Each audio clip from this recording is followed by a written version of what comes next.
fuck with. Why not? I don't like. Really? They stink. When Sexyy Red, SkeeYee was chosen as the #1 rap song for 2023 by Rolling Stone, over mega hits like Central C and Dave's Sprinter, Gunna's Mean, and Kendrick and Baby Keem's The Hillbillies, a week-long memes fest sparked online. The internet, fueled by a collective disagreement with Rolling Stone's choice, ridiculed Sexyy Red's music and even questioned her place in music. This controversy shed light on a discussion that's been going on for a very long time. Are all female rappers trash? And today, more than ever, this stereotype has been especially prevalent in the recent years, where we saw a spike in emerging female rappers making their way into the hip-hop scene. In the ever-evolving landscape of hip-hop, the journey of female rappers has been one of resilience, creativity, and continuous breaking of barriers. However, despite the significant strides made, this harmful myth still hovers over female rappers. To unravel the reasons for this myth, we'll delve into realms of misogyny and capitalism, dissecting the social and industry dynamics that contribute to the scrutiny faced by female rappers today. As we embark on a journey through the history of female voices in hip-hop, from the pioneers to the modern-day icons, it becomes evident that narrative surrounding female rap is far from one-dimensional. So today we're asking the question, are all female rappers really trash?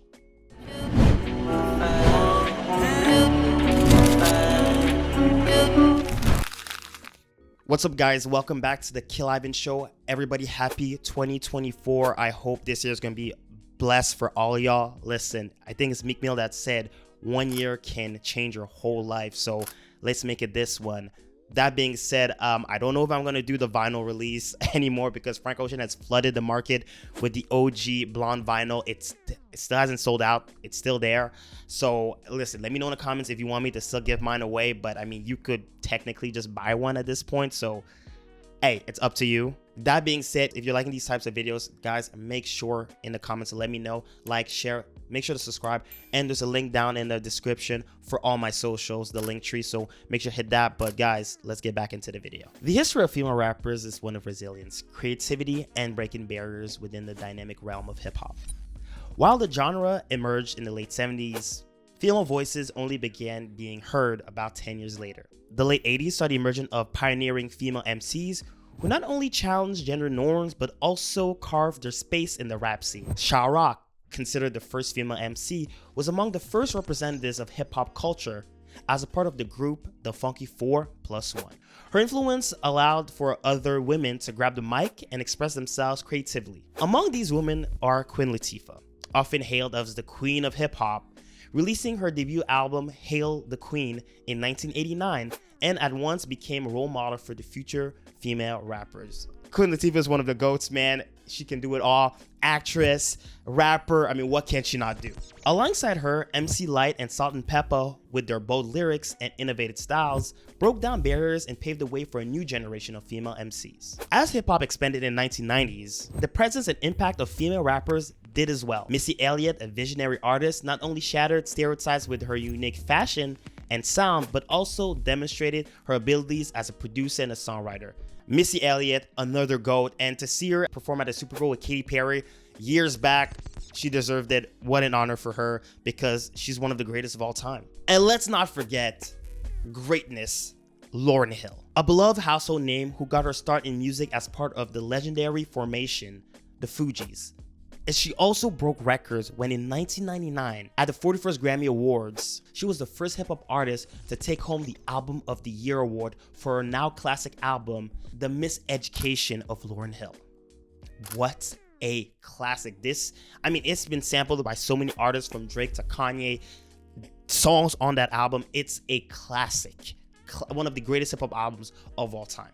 That same night, she also became the first woman to win 5 Grammys in one night. During the same time, we also witnessed the rise of artists like Lil Kim and Foxy Brown, who rocked the scene with their unapologetic approach to sexuality as a tool of empowerment. The use of this new theme brought them 2 things: criticism, of course, but most importantly, attention. Through empowering themselves with some sexual themes, these artists reshaped the narrative around female rappers, proving that they could be as commercially successful as their male counterparts. The 2010s definitely marked a new era for female rap, with Nicki Minaj leading the herd. Her album Pink Friday quite literally catapulted her to superstardom. She became the first solo artist to have 7 singles simultaneously charting on the Billboard Hot 100. Nicki Minaj not only showcased her rap skills, but also demonstrated her ability to cross genres and collaborate with artists across musical genres. And I mean, guys, the Monsterverse, let's not forget that, guys. With a bad bitch that came from Sri Lanka. Cardi B, former stripper and reality TV star, burst onto the scene with her candid persona and lyricism. With her debut album, Invasion of Privacy, Cardi B not only topped charts, but also became the first female rapper to win the Grammy Award for Best Rap Album in 2019. Now, I know Cardi B is controversial for what she did in her past. We're not glossing over that. It's a very bad thing she did, so we're not glossing over that.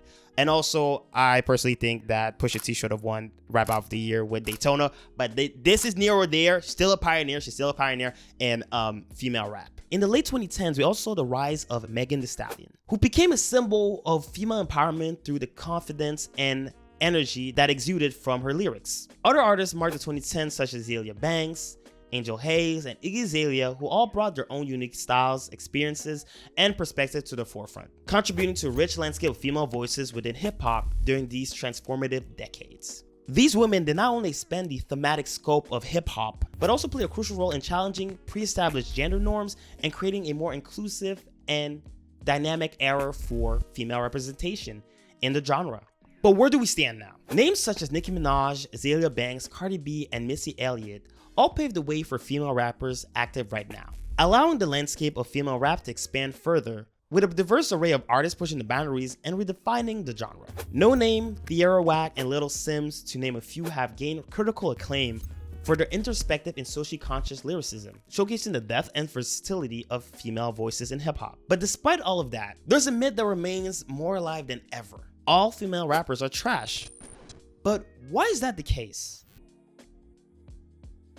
When well-known internet music critic Anthony Fantano ranked the deluxe version of Sexyy Red's Hood Hottest Princess in 8 out of 10, all hell broke loose. Dude got flamed for liking her album. Angry music nerds took Reddit by storm, claiming this was an assault to music. But Anthony Fantano responded to the backlash he received. His response to the backlash he received surrounding the review mirrors the Rolling Stone list incident and sums up the cognitive dissonance that is going on right now regarding female rap. To quote Anthony Fantano, "Kind of weird that everyone is cool with me elevating some really kind of dumb, simple, straightforward trap music in that instance, but when it's Sexyy Red rapping about her coochie in pink and her booty holes brown, it's like the worst thing to ever happen to music.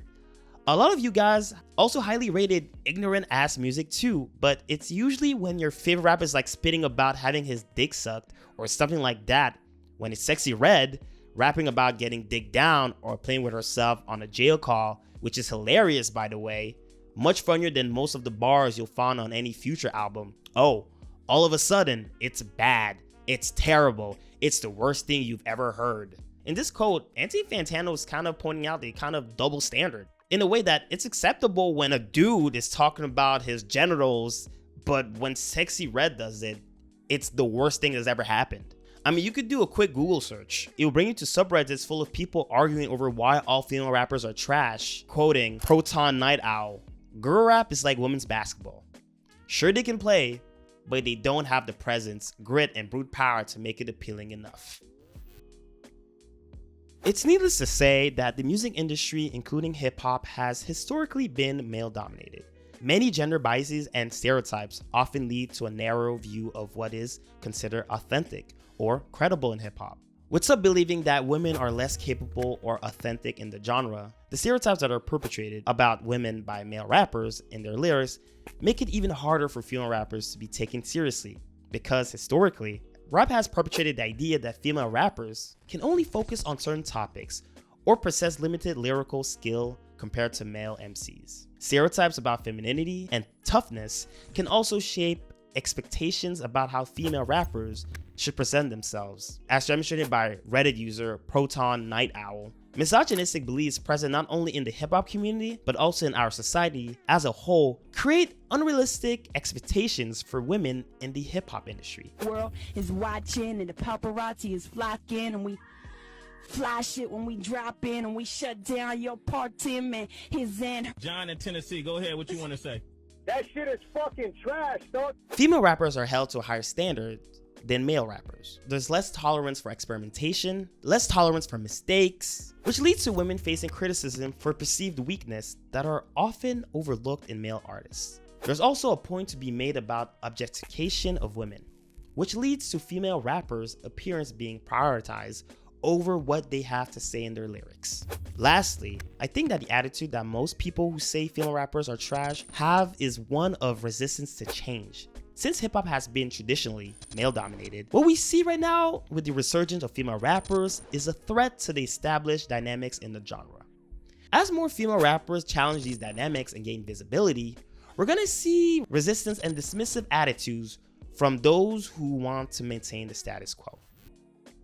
From the Capitalism report of 2023, hip-hop recorded music revenue grew from $2.3 billion in 2020 to $2.7 billion in 2021. And with that, considering this growth trend, the revenue for 2022 can be estimated to be higher than $2.7 billion. In 2021, hip-hop's share of the total US music revenue was about 27.7% in 2021. And the global value of hip-hop in the whole entire world is around $7.7 billion. Hip-hop is bigger than ever, and this is great because this is black music being spread throughout the world and a lot of black people are benefiting from it. However, there's also something to say about capitalism and female hip-hop. In a capitalist system, marketability is crucial. It's a lot what will determine an artist's success. A lot of record labels pump billions of dollars into artists to get everybody's eyes on them. I mean, marketing is everywhere. If you want to sell a product, you have to deliver a message, give a reason for people to go out and buy your product. And that's the same for hip hop. Since rap has traditionally mainly been consumed by men, female rappers aren't gonna be as marketable as male rappers simply because men won't relate to their lyrics as much. And I can lie, for me as a straight dude, I don't relate to a lot of female rap. I do consume some of it, but a lot of it is just not for me.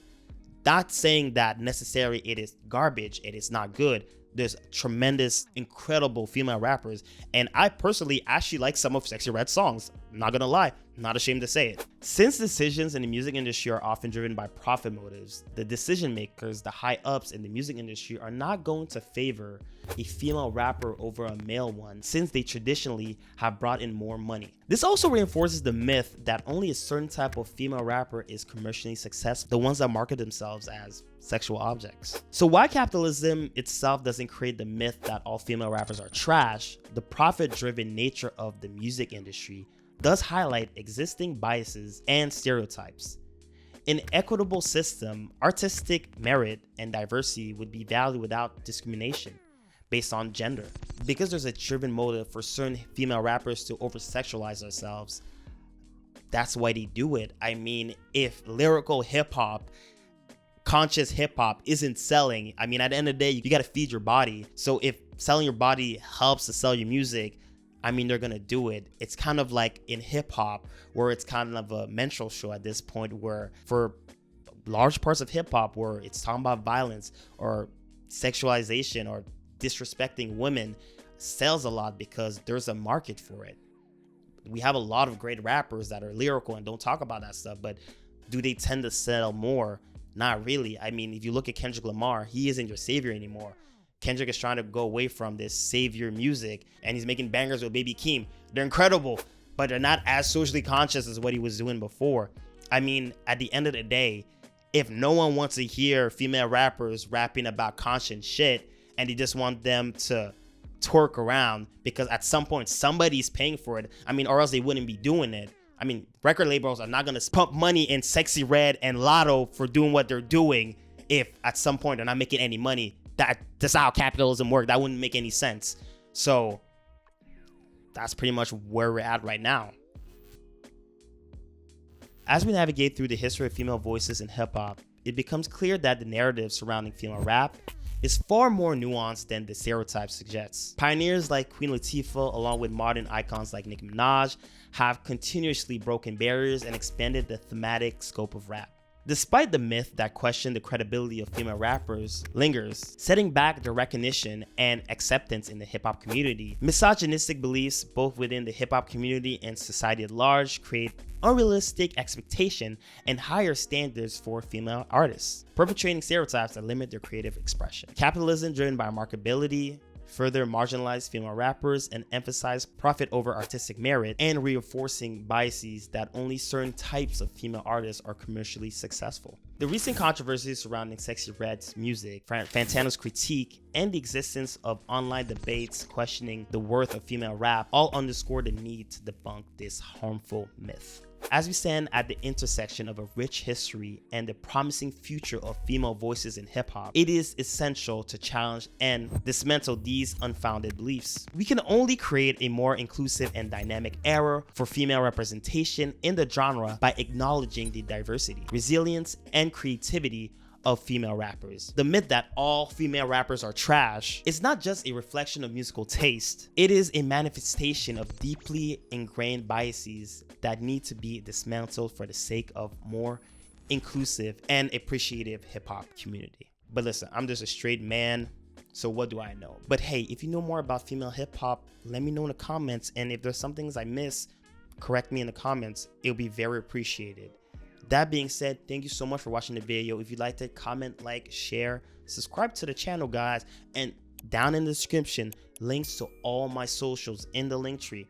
Follow me, man, on IG. You know it's popping. That being said, guys, as usual, keep it supreme.